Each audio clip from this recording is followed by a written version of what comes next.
여호수아 12장은 전쟁이 끝나고 나서 그동안의 전쟁을 아주 간략하게 요약하고 있습니다. 그런데 요단강을 건너 여리고를 점령하는 장면부터가 아니라요, 그 이전 모세의 때에 아모리 왕 시혼을 치던 장면부터 요약을 하고 있습니다. 이 전쟁은 여호수아서가 아니라 민수기에 기록되어 있는 내용이죠.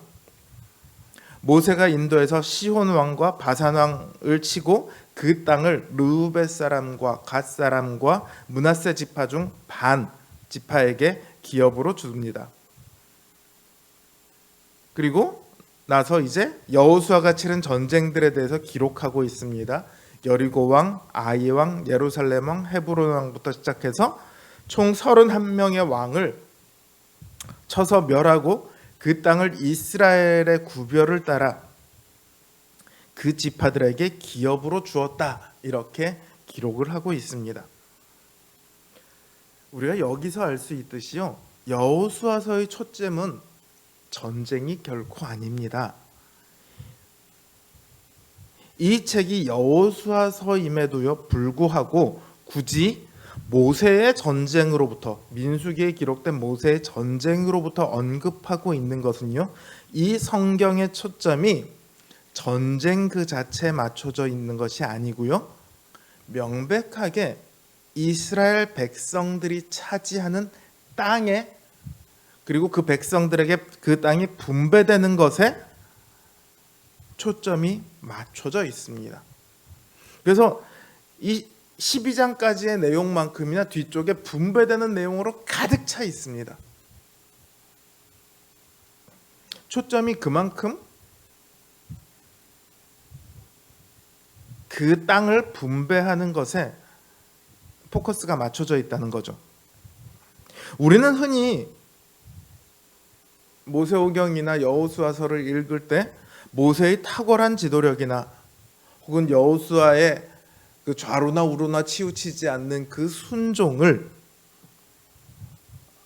따라 배우자, 이런 말을 많이 하지만요, 정작 성경은 모세와 여호수아가 아니라 그 땅을 약속대로 주시는 하나님의 신실하심에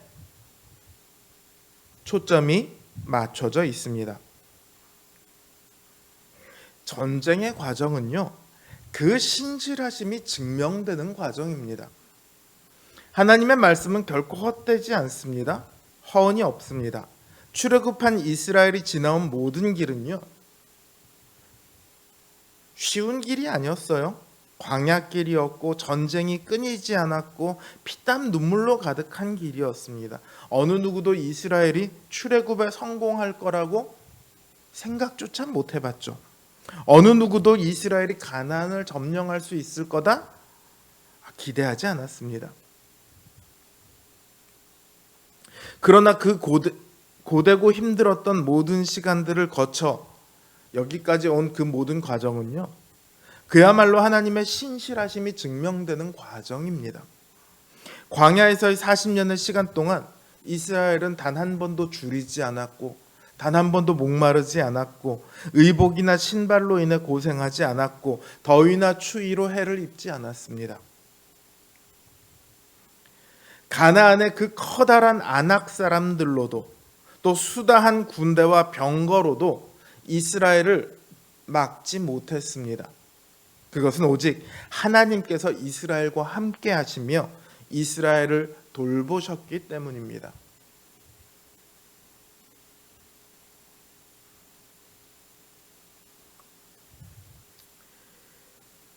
비록 여호수아가요, 이 전쟁을 이끌어 승리로 만들어냅니다.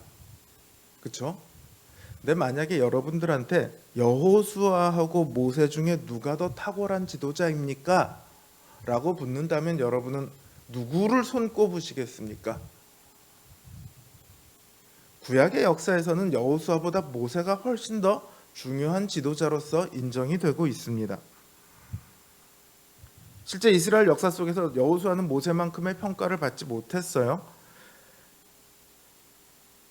그러니 아무리 여호수아를 통해 전쟁에 이겼다 할지라도요, 모세가 이스라엘 백성을 끌고 가나안에 들어갔습니까? 못 들어갔습니까? 못 들어갔거든요. 그러니까 이들이 이 가나안 땅을 얻은 것은요, 모세나 여호수아 같은 탁월한 지도자 때문은 분명 아닙니다. 게다가요, 이제 모든 전쟁을 이고 땅을 분배받는 상황이지만 그들에겐 앞으로 모세나 여호수아 같은 지도자가 또 있을 것이라는 보장은 없죠. 그들의 미래가 이제 땅을 분배받지만 그들의 미래가 여전히 계속해서 밝을 거다. 과연 이렇게 기대할 수 있을까요? 자기의 힘으로 그 땅을 차지한 것이 아니죠. 만약에 자기들이 싸움을 잘해서 그 땅을 차지했다면, 그 일대에서 가장 힘이 센 나라였다면 두려워할 게 뭐가 있겠습니까? 그렇죠? 우리 힘세. 그대로 살아가면 됩니다. 그 미래도 계속해서 어느 정도까지는 이 힘이 약해지기 전까지는 그 미래가 보장이 되겠죠. 혹은 다른 나라가 더 강한 나라가 나오기 전까지는 그 힘이 보장이 되겠죠. 그러나 이들은 자신들의 힘으로 혹은 자신들의 탁월한 지도자 덕분에 이 땅에 들어온 것이 아니잖아요. 그들의 미래에 대해서 그렇게 밝은 희망찬 기대를 품을 수 없다는 말이죠. 오직 하나님의 신실하심을 바라볼 때만 이스라엘의 미래는 희망이 됩니다. 이스라엘의 수많은 실패 속에서도 하나님의 신실하심으로 인해 가나안을 얻을 수 있었던 것처럼 앞으로 이스라엘이 또다시 실패하더라도 하나님께서는 여전히 신실하게 그 백성들을 위하시며 그들을 구원하실 것입니다. 실제로 역사가 그렇게 진행이 되죠. 그게 바로 앞으로 나오는 사사기, 룻기, 사무엘서의 내용입니다. 오늘 우리의 삶 역시 마찬가지입니다. 하나님의 신실하심을 바라보고 그 신실하심을 붙들 때에만 우리의 삶에 평안이 있고 소망이 있습니다. 우리의 지나온 삶을 한번 돌아보십시오. 그 삶 속에 하나님의 일하심을 우리가 한 번이 되었던, 두 번이 되었던, 세 번이 되었던, 수도 없이 보았던 우리는 그 경험들을 가지고 있습니다. 다르게 말하면요, 우리의 인생 자체가 하나님의 신실하심이 증명되는 과정이었다는 뜻이에요.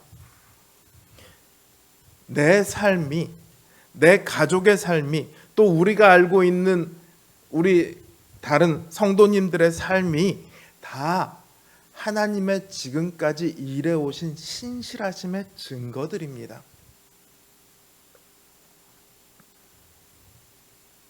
그리고 앞으로도 계속해서 그 신실하신 하나님께서 그 인생을 붙들어 가실 거라는 희망이 그 인생에 담겨 있습니다.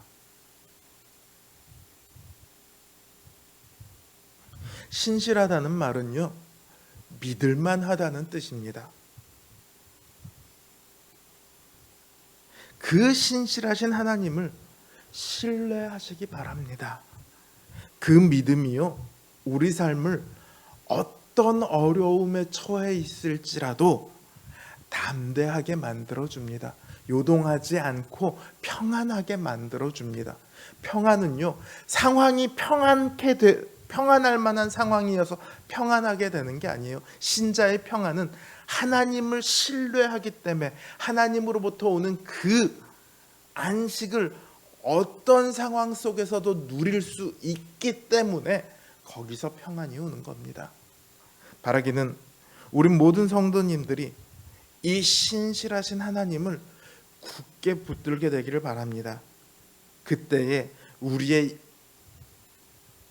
우리는 어떤 상황 속에서도 밝게 웃으며 소망을 잃지 않을 수 있을 것입니다.